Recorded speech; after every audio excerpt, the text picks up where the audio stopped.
절기적으로 종려 주일로 지내는 그런 주일입니다.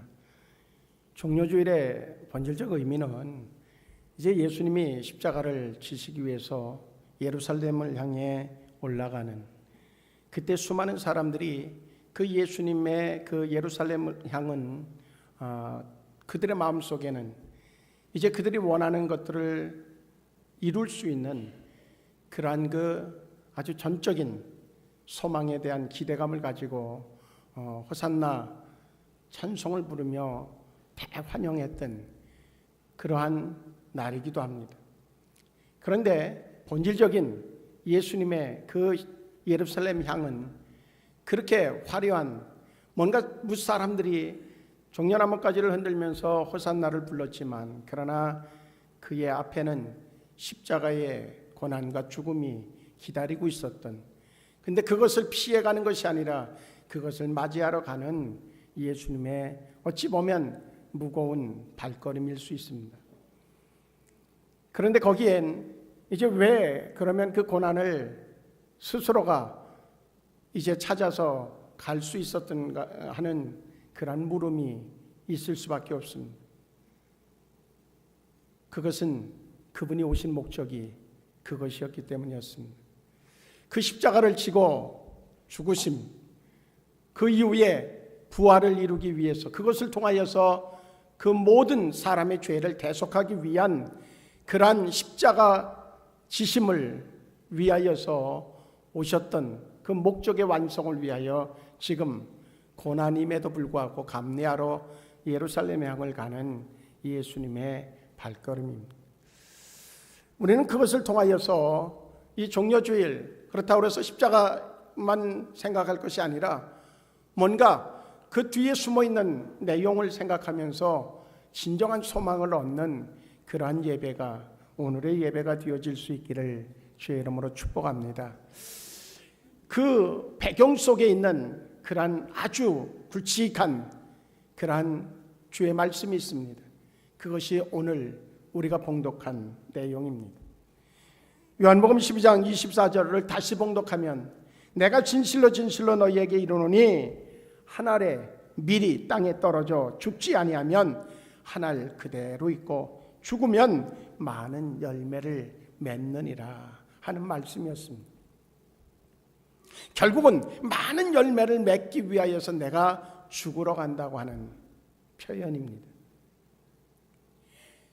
의미상으로는 분명히 자연적인 법칙에 의하면 아주 중요한, 그리고 또한 당연한 것 같습니다.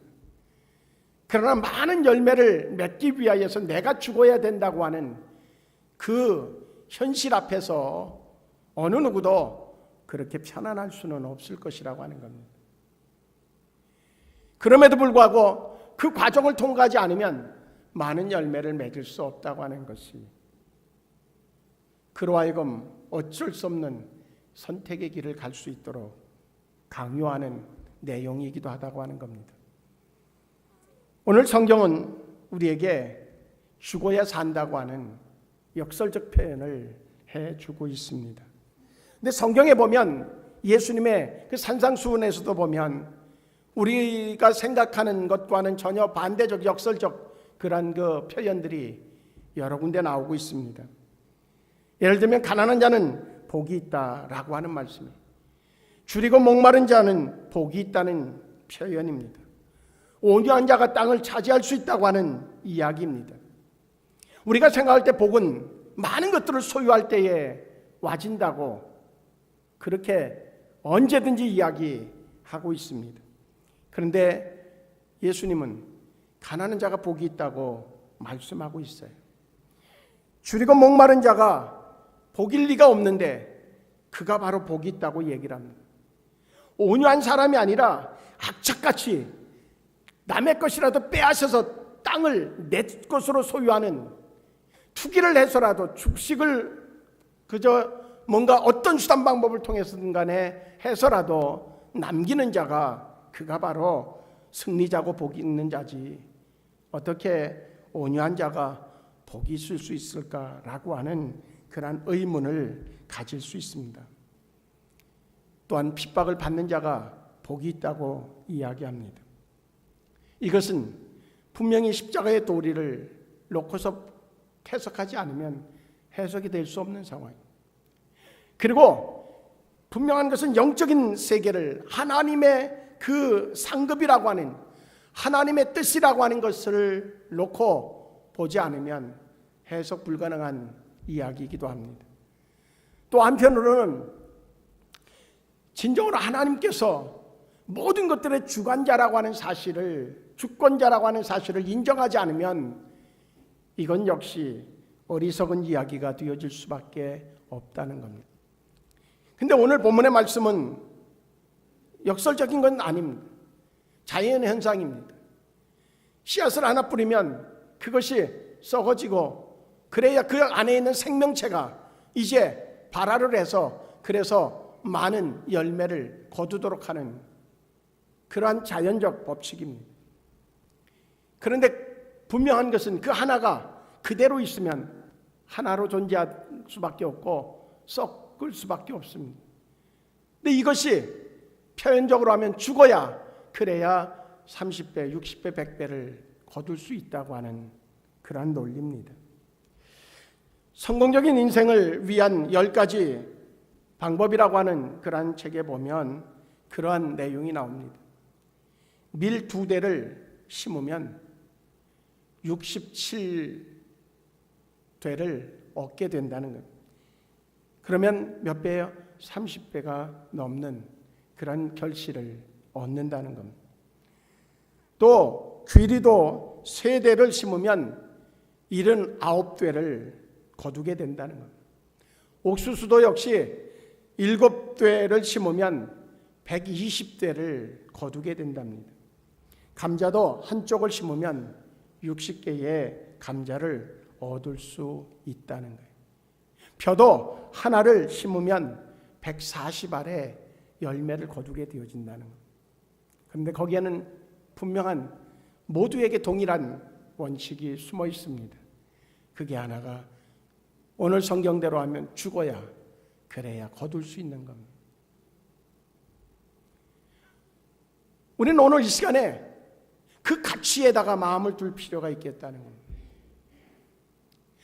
내가 그러면 내가 어떤 죽음을 죽어야, 그것이 어떤 육신적 죽음이 아니라 정말 영적인 죽음을 이야기한다고 하면 그 영적인 죽음은 무엇일까를 한번 되새기면서 내가 삶을 가치 있는 삶이 되어지려고 하면, 그래도 나 하나 잘 먹고 잘 사는 것이 아니라, 그리고 하나로 그냥 죽어지는 것이 아니라 30배, 60배, 100배의 어떤 열매를 거두는 죽음을 죽는다고 하면 그건 가치 있는 삶이 아니겠는가 하는 거예요.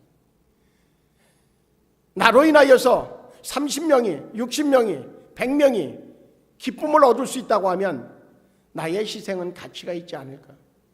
그런데 이것은 그렇게 희생적인 것을 통하여서 다른 사람이 좋아진다고 하는 이야기에는 우리가 많은 부분 동의하지 못합니다. 왜 내가 그래야 되지? 아니지. 30명이 희생을 해서라도 내가 즐거워야지. 그게 현대적 사고입니다. 우리는 지금 뭐를 놓치고 있는가 하면 가치 있는 삶이 무엇인지에 대한 의미를 놓치고 살아갑니다. 아무리 여기 있는 우리 모두가 아무리 오래 산다고 할지라도 여기 있는 분들이 100년 이후에 볼 수 있는 인원은 거의 없다고 봐야 될 것입니다. 그 삶을 위해서 많은 희생을 통해서라도 내가 그동안에 즐겁고 그리고 풍요롭고 만족스러우면 된다고 하는 그러한 생각이 일반적인 모든 이들의 생각으로 존재한다고 하면 우리는 서로가 그것을 얻기 위해서 30명을 죽여야 됩니다. 60명을 죽여야 됩니다. 100명을 죽여야 될 수도 있습니다. 실제적으로 세계는, 우리 사는 사회는 그러한 일들이 벌어지고 있다고 하는 거죠. 그런데 100년 이후로 그 기간으로 끝난다고 하면 우리의 삶이 끝난다고 하면 어쩌면 서로가 그것을 위해서 뒤도 돌아볼 필요 없이 계산도 할 것 없이 그저 돌진해 가는 것이 맞습니다. 그런데 분명한 사실은 우리의 육신의 죽음은 끝이 아니라고 하는 사실이 우리로 하여금 그렇게 많이 생각할 수 없는 그러한 고민으로 남게 한다는 겁니다. 성경은 오히려 거꾸로 이야기하고 있습니다. 그 삶도 역시 성경은 아무래도 괜찮다, 희생만 해야 된다라고 얘기하지 않습니다. 분명한 것은 하나님의 계획하신 그 본질을, 가치를 위하여서 애쓸 때에 하나님은 이 세상의 것들도 풍요롭게 누릴 수 있도록 만들어 주신다고 말씀하고 있습니다. 그런데 우리가 경험해 보지만 모두가 다 그런 것은 아닙니다.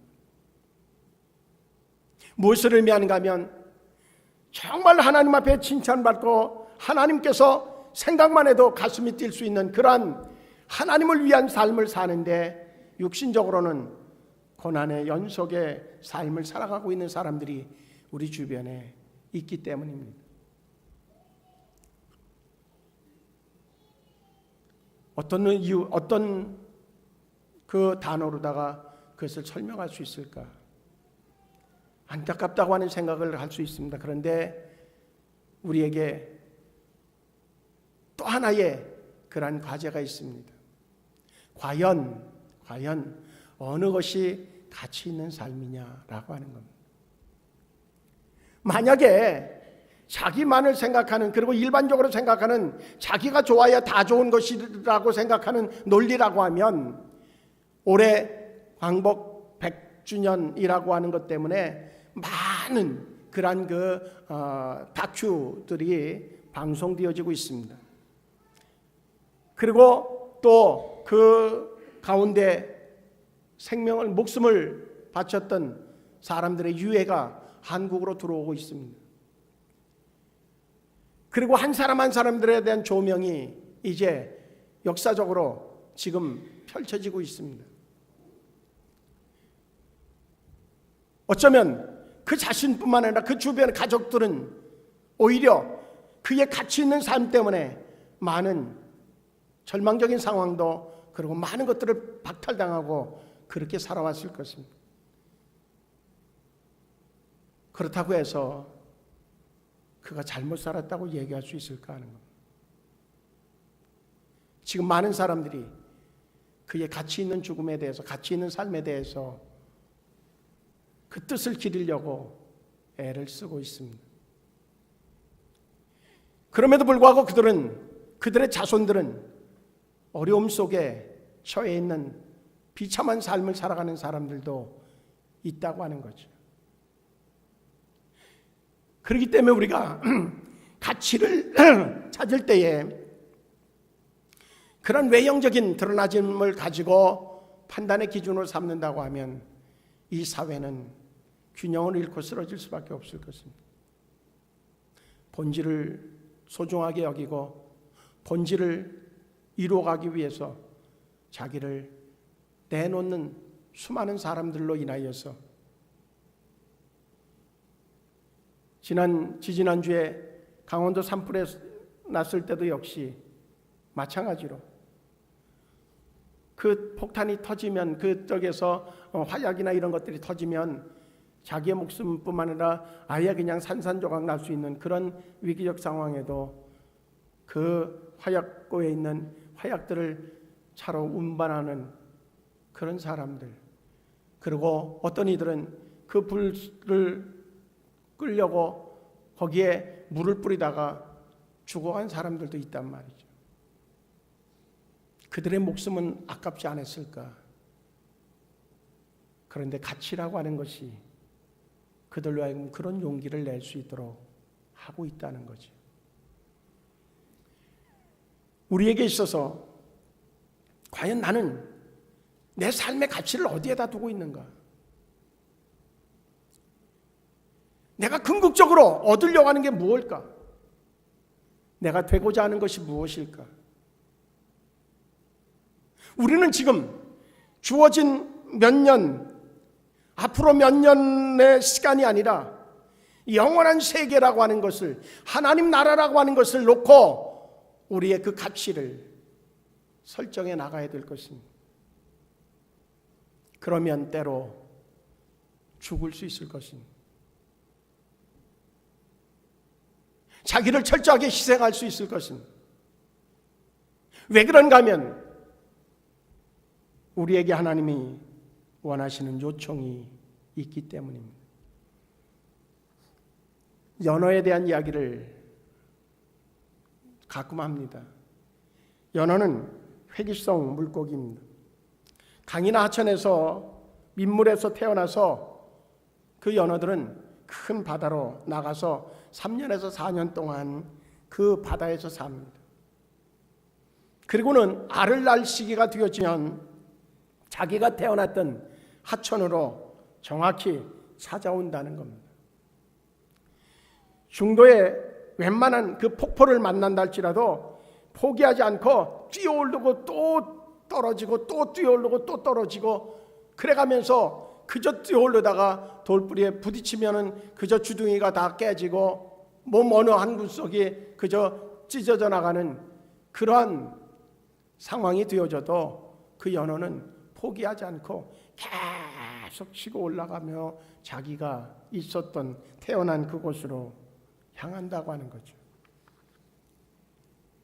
마침내 그곳으로 돌아와서 알을 낳기 전에도 가로 세로 한 1m 정도, 깊이는 한 30cm 정도 그것을 어떻게 그걸 팔 수 있는지, 기구가 있는 것도 아닌데 몸을 막 꼬리를 막 흔들고 막 이래가면서 그 넓이에 깊이에 웅덩이를 파고 그리고 거기에다가 알을 낳는다는 거예요. 2, 3회에 걸쳐서 700개에서 7,000개 정도의 알을 낳고 그리고 또 모래나 자갈로 다 그것을 다 덮는다는 거예요. 참 자연은 위대한. 왜 그럴까? 그렇게 하다 보면 자기에게 있는 단백질 한 30% 이상이 다 소진된다는 거예요. 먹지도 않고 그리고선 그 물살을 헤쳐가면서 올라오고 그 땅을 그 저기에서 모래사장을 다 파고 그리고 거기에다가 알을 낳고 그리고선 다시 또 모래와 자갈로 그것을 덮어놓는 거기까지 하면 30% 이상의 단백질이 다 빠져나간다. 결국은 그 모든 에너지를 다 소진하고 자기를 이기지 못하고 결국 거기에서 죽는다는 거예요. 그러고 나서 60일 정도가 지나면 수천 마리의 그러한 연어 치어들이 그 덮여있는 모래와 자갈 틈을 비집고 나오는 신비한 생명력의 놀라운 은혜를 볼 수 있게 되어진다는 것. 이것이 생명력의 원리입니다. 하나님의 원리입니다. 같은 원리예요. 예수님의 그 십자가의 죽으심은 2000년 전에 일어났던 그 예수님의 십자가의 죽으심은 바로 그런 고통을 감내하면서도 그리 하실 수 있었던 이유는 그것을 통해서 우리가 예수를 믿으면 구원을 얻는 구원의 완성을 이루기 위한 과정이었기 때문에 그 예수님은 그 모욕을 당해가면서 그 아픔을 참아가면서 죽음에 이르는 그것을 스스로 선택하기 위해 예루살렘으로 올라가는 결정을 하게 되어졌다는 겁니다. 조용히 생각해 볼 의미가 있습니다. 우리가 지나온 삶을 이렇게 돌이켜봐도 그때 내가 조금 자존심을 내려놨다고 하면, 그때 내가 욕심을 내려놨다고 하면, 그때 내가 갑자기 속에서 우라통이 나오는 그것을 눌렀다고 하면, 그때 내가 조금 손해보더라도 내가 조금 생각을 바꿨다고 하면, 그랬으면 어땠을까 하는 그러한 생각들이 우리의 마음에 스쳐가는 것들이 나이가 먹어가면서 더욱더 많아지리라고 생각되어집니다. 분명한 것은 예수님은 소경의 눈을 뜨게도 하고 안진뱅이를 고치기도 하고 나병한 자를 치료하기도 하고 손 마른 자를 고치고 중풍병자를 고치고 혈류증 앓았던 여인을 고치고 그러한 놀라운 능력의 소유자였습니다. 그를 잡아서 조롱하고 그리고 십자가를 지게 하고 가시면류관을 씌우고 그리고 십자가에 매다는 그들을 보란듯이 명령할 한마디로 그저 불벼락을 맞게 하고 그리고 짠하고 아무것도 아닌 것처럼 십자가에서 내려오실 수도 있었을 것입니다. 그런데 그 죽음을 죽어야 모두가 구원함을 얻을 수 있기 때문에 그는 죽음을 맞이했다는 것. 왜 이 말씀을 드리는가 하면 혹시라도 오늘 이후라도 우리에게 정말 의미 있는 희생을 요청할 때에 의미 있는 그러한 내려놓음을 요청하는 상황이 되어졌을 때에 그리 행할 수 있는 우리 생수 가족들이 되어지기를 원합니다. 나 하나가 죽으면, 나 하나가 좀 내려놓으면, 나 하나가 좀 섬기면 그러면 많은 열매를 거둘 수 있을 터인데 자녀들도 예수 믿고 남편도 예수 믿고 그리고 주변의 많은 사람들이 예수 믿고 구원함을 얻을 수 있을 터인데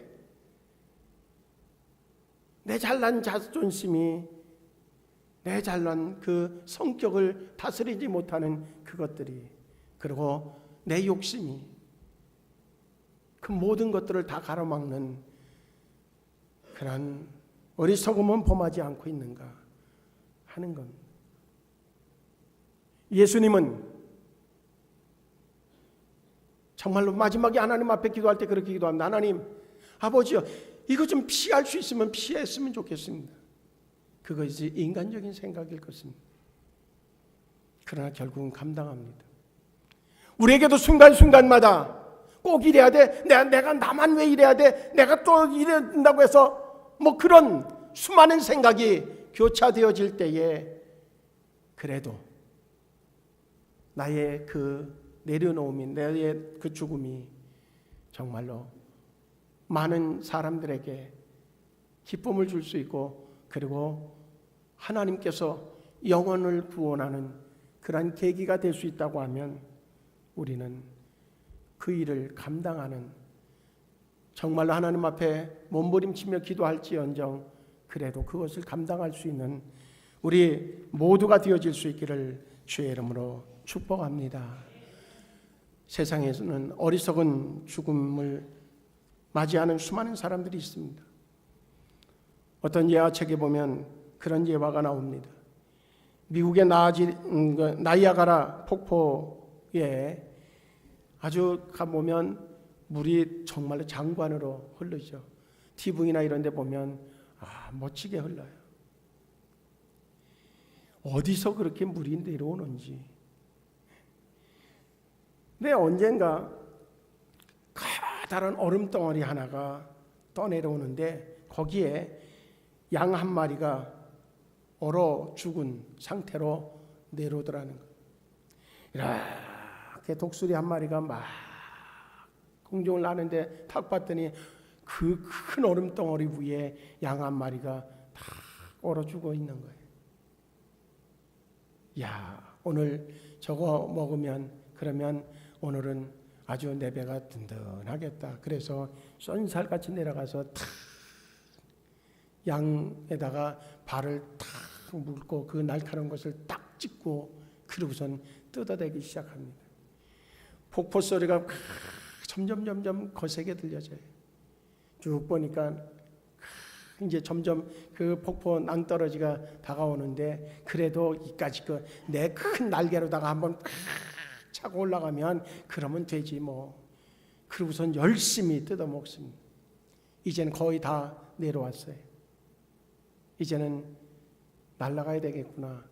그리고 날개를 탁 펴갖고 탁 날리려고 하는데 이미 그동안 그의 발은 그 양을 짚은 그것과 함께 얼어붙어서 날아가지 못하고 그 얼음 덩어리와 함께 폭포로 떨어져서 죽었다는 얘기죠.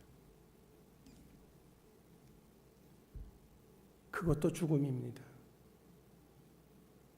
그런데 배를 채운들 그의 죽음은 의미가 없습니다. 예수님의 죽음과 그 독수리의 죽음과는 전혀 본질적 의미가 다를 수 있습니다. 우리는 어느 쪽을 선택할 것인가? 때때로 우리는 생각 없이 사라질 때도 있습니다. 그러나 우리가 말씀을 읽든지 우리의 생활 속에든지 하나님께서 우리의 마음속에 감동을 주시든지 우리의 삶에 대해서 생각할 수밖에 없도록 하나님이 자꾸 우리의 마음을 건드리십니다. 예배를 왜 자꾸 드려야 되느냐? 그 예배를 통하여서 하나님이 나에게 자꾸 건드려 주시는 그 은혜를 통하여서 내가 좀 더 의미 있는, 가치 있는, 정말 하나님 앞에 인정받을 수 있는, 이 땅에 온 의미를 느낄 수 있는, 정말로 내가 죽고 난 이후에, 육신이 죽고 난 이후에 정말 육신의 소생들이 정말 펼쳐나가는 수많은 그런 열매들을 누구 때문이냐고 물을 때에 그래도 우리 어머니가, 우리 도적의 할머니가 그리하셨던 그것으로 인하여서 내가 이렇게 하나님의 복을 받고 산다고 하는 이야기를 남길 수 있다고 하면 그것 때문에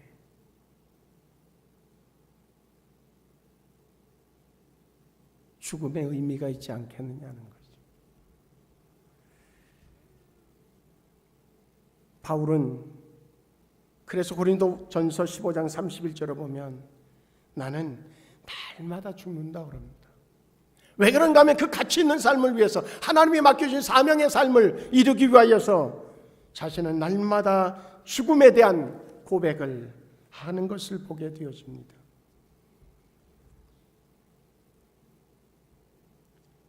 이제 이번 한 주간은 고난주간입니다. 고난주간에 다른 어떤 것보다도 정말로 내가 나에게 요청하는 하나님의 그 계획하심을 우리가 생각하면서 하나 둘 그동안 그저 감정적으로 와졌던 것들을 그대로 표현했던 것들, 그리고 내가 진정으로 추구했던 모든 것들을 좀 이렇게 돌아보면서 내려놓고 죽이고 하는 것들을 좀 실천할 수 있는 이 고난주간 한 주간이 되어진다고 하면 부활의 날 우리는 새로운 존재로 태어날 수 있을 것이다 라고 하는 생각을 갖게 되어집니다. 내려놓음의 실천은 섬김입니다. 우리는 누군가를 정말로 섬기려고 하는 그러한 자세를 가져야 되겠다 하는 겁니다. 마가복음 10장 43절을 보면 주님께서 그렇게 말씀합니다. 너희 중에 누구든지 크고자 하는 자는 너희를 섬기는 자가 되라. 그리 말씀합니다. 정말 큰 자가 되려고 하면 섬기는 자가 되라고 하는. 마가복음 10장 45절을 보면 인자가 온 것은 섬김을 받으려 함이 아니라 도리어 섬기려 하고 그리 말씀하고 있습니다. 그리고 이제 최후의 만찬을 하고 난 이후에 그것을 본으로 보이기 위해서 세족식을 하는 것을 통해서 너희도 나처럼 이렇게 하라고 말씀합니다. 이제 우리는 뭔가 우리의 삶을 통하여서 하나님이 드러나지고 예수님이 드러나지고 그리고 동시에 나의 삶의 뒤를 돌아볼 때에 수많은 그런 열매들이 이렇게 맺혀지는 것을 확인하면서 하나님 감사합니다 라고 고백하고 우리의 육신도 하나님 앞으로, 영혼도 우리 하나님 앞으로 갈 수 있는 우리 모두가 되어진다고 하면 그것이 축복이 아니겠는가 하는 겁니다. 이 땅에서 조금 더 많이 가졌던들, 이 땅에서 조금 더 높아진들, 결국은 아무것도 가지고 갈 수 있는 것이 없는데 그것만을 위하여서 돌진하는, 그것만을 위해서 살았다고 이야기할 수 있는 자녀들이 생각하면서 우리 부모님 돈 모으다가 그리고 하는 이야기들이 아름답지 않은 이야기들로 생각하면서 씁쓸해하는 그러한 자손들을 남겨놓기보다는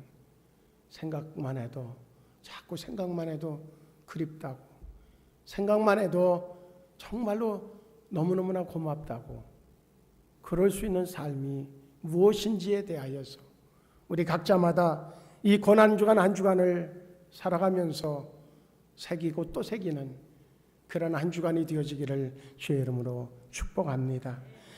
그러면서 오늘 말씀 다시 염두에 두어야 될 것은 내가 진실로 진실로 너희에게 이르노니 한 알의 밀이 땅에 떨어져 죽지 아니하면 한 알 그대로 있고 죽으면 많은 열매를 맺느니라 하는 말씀입니다.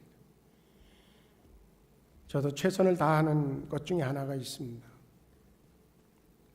이제 얼마가 지나면 생수교회라고 하는 것을 개척하고 여기까지 왔고 또 했던 그 모든 과정들을 10년이라고 하는 건 짧더라고요. 근데 10년을 다 할지 어쩔지는 모르지만 어쨌든 간에 그럴 때에 그래도 일대 목사 헌신했지, 그런 고백을 들을 수 있으면 좋겠다 하는 겁니다. 교회적으로도 역시 마찬가지.